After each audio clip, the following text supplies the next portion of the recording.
What's going on, everyone? My name's Tenebris and today I'm going to show you dudes a build so powerful that I think it might be one of the most powerful loadout and build combinations in the entire game. Even though this loadout might be the equivalent of taking your uranium supply and literally lighting it on fire, it still winds up being some of the most fun that you can have in the game, utilizing the various builds and combinations of shock weapons that we have in the game here. If you haven't yet, maybe consider hitting the thumbs up button or subscribing to stick around for more Generation Zero content.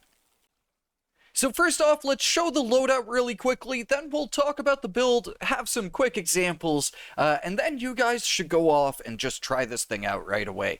So for your primary, you're going to use the experimental AG4 for the fire shock rounds, just to get that fire damage and a little bit of extra damage out of your primary.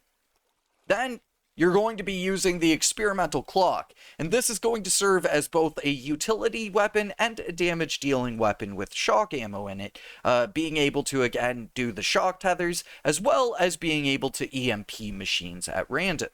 Then, in order to control your EMPs a little bit more manually, you're also going to use the experimental sledge. Charging this thing up with an EMP allows you to stun machines as you need to if the pistol isn't coming through for you. Then, we're going to use the experimental KVM. This is going to be a medium-range crowd control weapon, simply using the shock tendrils that come off of it in order to defeat smaller machines. And then, lastly, for our long-range weapon, we're using the experimental ALG that increases the damage of the shock tethers based on how far you're shooting. These 5 weapons come together and synergize really well, especially considering the fact that they're all, in some way, shape, or form, shock-based. It's also fun because it's a purely experimental loadout that just really jives together really nicely.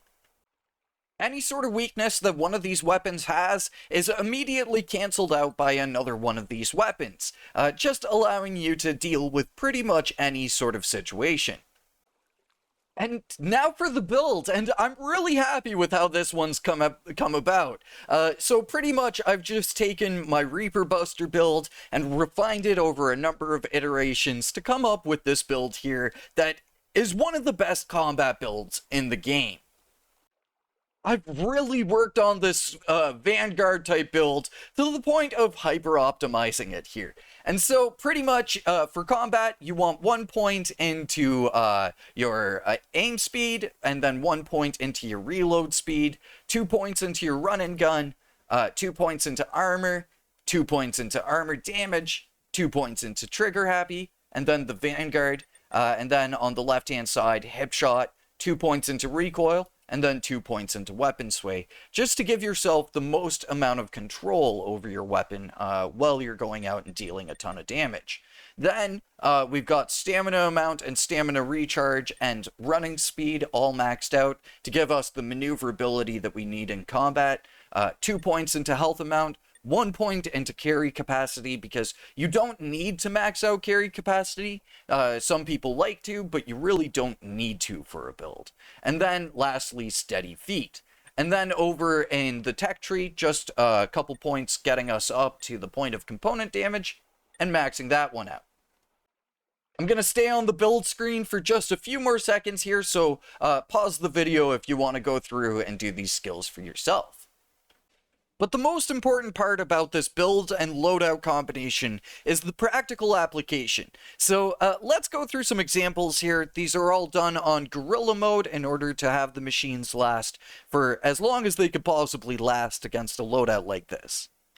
So a good idea with this build is running around with your hammer pre-charged, or going off to just like a car or weaker machines, giving them a few taps, and then kind of saving that charge for a bigger machine or a larger threat.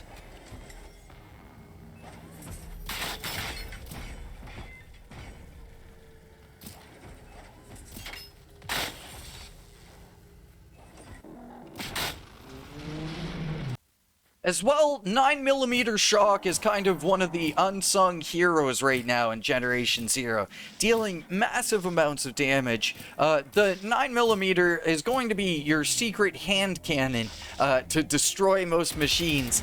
Not only will it do a ton of shock damage, but then you also get the opportunity to EMP machines along the way, giving you the opportunity to just, like, savagely destroy them.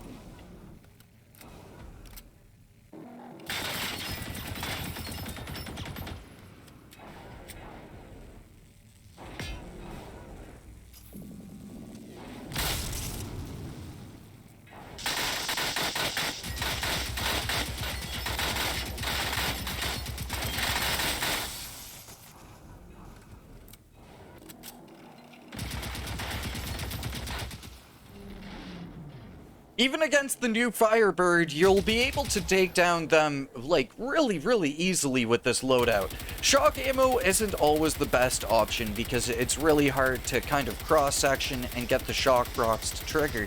But you can always use the KVM 59 and use that to just LMG them out of the sky, pretty much. But the other thing, too, is if you manage to get them to stagger, you can get those shock procs to trigger, which can do massive amounts of damage.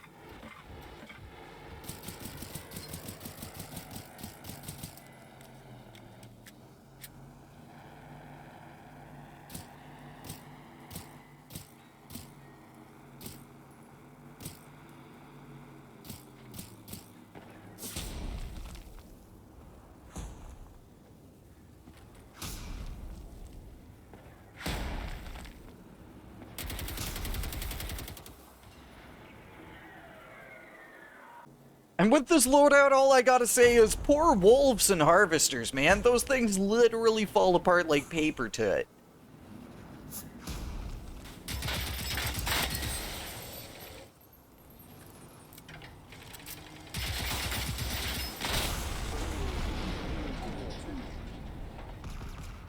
And when it comes to fighting the Reaper, this build and loadout is pretty much designed for this outside of lacking 50 BMG. So you might want to bring that along just to take down those shield generators a little bit easier. But when it comes to your damage output, you have the ability to put down a Reaper in under 10 minutes.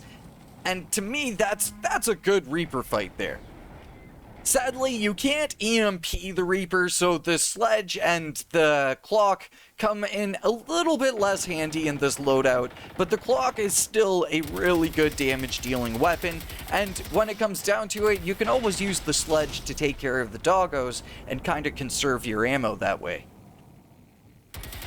Nowadays, you're going to be fighting the Reaper up close a lot, so you don't want to use the experimental KVM in all situations, which is where the AG4 comes in real handy.